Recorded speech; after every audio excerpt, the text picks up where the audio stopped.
ನಿಮಗೆ ಗೊತ್ತೇ, ನಬಿ ಸಲ್ಲಲ್ಲಾಹು ಅಲೈಹಿ ವಸಲ್ಲಂ ರವರು ಹೇಳಿದರು, ನನ್ನ ಪ್ರಾಣ ಯಾರ ಕೈಯಲ್ಲಿದೆಯೋ ಅವನ ಮೇಲೆ ಆಣೆ. ಯಾಕೆ ಹೇಳಿದರು? ಸೂರಾ ಇಖ್ಲಾಸ್ ರಹಸ್ಯ ಕೇವಲ 4 ಆಯತ್ಗಳು, ಆದರೂ ಕುರಾನ್ನ 3ನೇ 1 ಭಾಗ. ಇದರ ಮಹತ್ವ, ಇದರ ಪ್ರತಿಫಲ, ಇದರ 8 ಅದ್ಭುತ ವಿಶೇಷತೆಗಳು, ಇದನ್ನು ಪ್ರತಿಯೊಬ್ಬ ಮುಸ್ಲಿಮನು ತಪ್ಪದೇ ಕೊನೆಯ ತನಕ ನೋಡಿ. ಬಿಸ್ಮಿಲ್ಲಾಹಿರ್ ರಹಮಾನಿರ್ ರಹೀಮ್. ಸ್ನೇಹಿತರೆ, ಸೂರತುಲ್ ಇಖ್ಲಾಸ್ನ ರಹಸ್ಯವೇನೋ ನಿಮಗೆ ಗೊತ್ತೇ? ಇದನ್ನು ನಬಿ ಸಲ್ಲಲ್ಲಾಹು ಅಲೈಹಿ ವಸಲ್ಲಂ ರವರು ಬೆಳಗ್ಗೆ, ಸಂಜೆ ಮತ್ತು ರಾತ್ರಿ ಮಲಗುವಾಗ ಏಕೆ ಓದುತ್ತಿದ್ದರು? ಇದರಿಂದ ಆಗುವ ಪ್ರಯೋಜನಗಳೇನು? ಈ ಸೂರವನ್ನು ಕುರಾನ್ನ 3ನೇ 1 ಭಾಗ ಎಂದು ಯಾಕೆ ಕರೆಯುತ್ತಾರೆ? ಇದನ್ನು ಪ್ರತಿಯೊಬ್ಬ ಮುಸ್ಲಿಮನು ತಿಳಿಯಬೇಕಾದ ಸತ್ಯ. ಸೂರಾ ಇಖ್ಲಾಸ್ನ 8 ಅದ್ಭುತ ವಿಶೇಷತೆಗಳು ಬನ್ನಿ ತಿಳಿಯೋಣ. ಸೂರತುಲ್ ಇಖ್ಲಾಸ್ ಕೇವಲ 4 ಆಯತ್ಗಳನ್ನು ಹೊಂದಿದ್ದರೂ ಕುರಾನ್ನ 3ನೇ 1 ಭಾಗಕ್ಕೆ ಸಮಾನವಾಗಿದೆ. ನಬಿ ಸಲ್ಲಲ್ಲಾಹು ಅಲೈಹಿ ವಸಲ್ಲಂ ರವರು ಹೇಳಿದರು, ನನ್ನ ಪ್ರಾಣವು ಯಾರ ಕೈಯಲ್ಲಿದೆಯೋ ಅವನ ಮೇಲೆ ಆಣೆ. ಈ ಸೂರಾ ಕುರಾನ್ನ 3ನೇ 1 ಭಾಗಕ್ಕೆ ಸಮಾನವಾಗಿದೆ. ಸೂರತುಲ್ ಇಖ್ಲಾಸ್ 3 ಬಾರಿ ಓದಿದರೆ ಸಂಪೂರ್ಣ ಕುರಾನ್ ಓದಿದ ಪ್ರತಿಫಲ ಸಿಗುತ್ತದೆ ಎಂಬುದು ಇದರ ಅರ್ಥವಲ್ಲ. ಸೂರತುಲ್ ಇಖ್ಲಾಸ್ನ 8 ಅದ್ಭುತ ವಿಶೇಷತೆಗಳು ಬನ್ನಿ ತಿಳಿಯೋಣ. ಮೊದಲನೆಯದು ಅಲ್ಲಾಹನ ಏಕತ್ವ ಮತ್ತು ಅವನ ಗುಣಗಳು, ನಿಯಮಗಳು ಮತ್ತು ಜೀವನ ಮಾರ್ಗದರ್ಶನ. ಎರಡನೆಯದು ಈ ಸೂರಾ ಅಲ್ಲಾಹನ ಬಗ್ಗೆ 4 ಮೂಲ ಸತ್ಯಗಳನ್ನು ತಿಳಿಸುತ್ತದೆ. ಅಲ್ಲಾಹನು ಒಬ್ಬನೇ, ಅವನು ಎಲ್ಲರಿಗೂ ಆಶ್ರಯ ನೀಡುವವನು, ಅವನಿಗೆ ಮಕ್ಕಳಿಲ್ಲ, ಅವನು ಯಾರಿಂದಲೂ ಹುಟ್ಟಲಿಲ್ಲ, ಅವನಿಗೆ ಸಮಾನವಾದದ್ದು ಯಾವುದೂ ಇಲ್ಲ. ಮೂರನೆಯದು ಅಲ್ಲಾಹನಿಗೆ ಅತ್ಯಂತ ಪ್ರಿಯವಾದ ಸೂರ.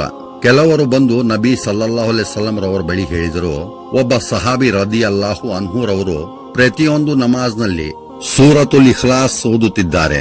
ಅದರ ಕಾರಣ ಕೇಳಿದಾಗ ಅವರು, ಈ ಸೂರ ಅಲ್ಲಾಹನ ಗುಣಗಳನ್ನು ವಿವರಿಸುತ್ತದೆ, ಆದ್ದರಿಂದ ನಾನು ಇದನ್ನು ಪ್ರೀತಿಸುತ್ತೇನೆ ಎಂದರು.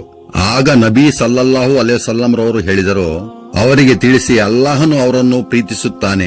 ನಾಲ್ಕನೆಯದು ಸಯ್ಯದ ಆಯಿಷಾ ಸಿದ್ದೀಕಾ ಸಲಾಮುಲ್ಲಾಹಿ ಅಲೇಹ ವರದಿ ಮಾಡುತ್ತಾರೆ, ಪ್ರತಿ ರಾತ್ರಿ ಮಲಗುವ ಮೊದಲು ನಬಿ ಸಲ್ಲಲ್ಲಾಹು ಅಲೈಹಿ ವಸಲ್ಲಂ ರವರು ಸೂರತುಲ್ ಇಖ್ಲಾಸ್, ಸೂರತುಲ್ ಫಲಕ್ ಮತ್ತು ಸೂರತುಲ್ ನಾಸ್ ಓದಿ ತಮ್ಮ ಅಂಗೈ ಮೇಲೆ ಊದಿ ಮುಖ ಮತ್ತು ದೇಹದ ಮೇಲೆ ಸವರುತ್ತಿದ್ದರು. ಐದನೆಯದು ನಬಿ ಸಲ್ಲಲ್ಲಾಹು ಅಲೈಹಿ ವಸಲ್ಲಂ ರವರು ಹೇಳಿದರು, ಸೂರತುಲ್ ಇಖ್ಲಾಸ್, ಸೂರತುಲ್ ಫಲಕ್ ಮತ್ತು ಸೂರತುಲ್ ನಾಸ್ ಅನ್ನು ಬೆಳಗ್ಗೆ ಮತ್ತು ಸಂಜೆ 3 ಬಾರಿ ಓದಿ, ಅದು ನಿಮಗೆ ಪ್ರತಿ ಕೆಡುಕಿನಿಂದ ರಕ್ಷಣೆ ನೀಡುತ್ತದೆ.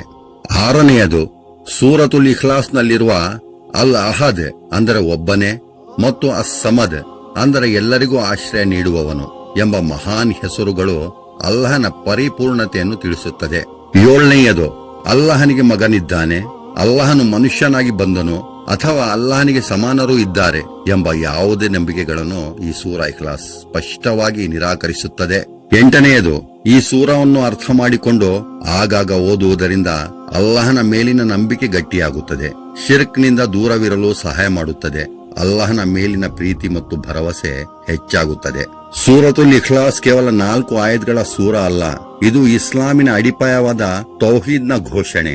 ಪ್ರತಿಯೊಬ್ಬ ಮುಸ್ಲಿಮನು ಇದರ ಅರ್ಥ ತಿಳಿದು ದಿನನಿತ್ಯ ಓದಿ ಅದರ ಸಂದೇಶದಂತೆ ಬದುಕಲು ಪ್ರಯತ್ನಿಸಬೇಕು.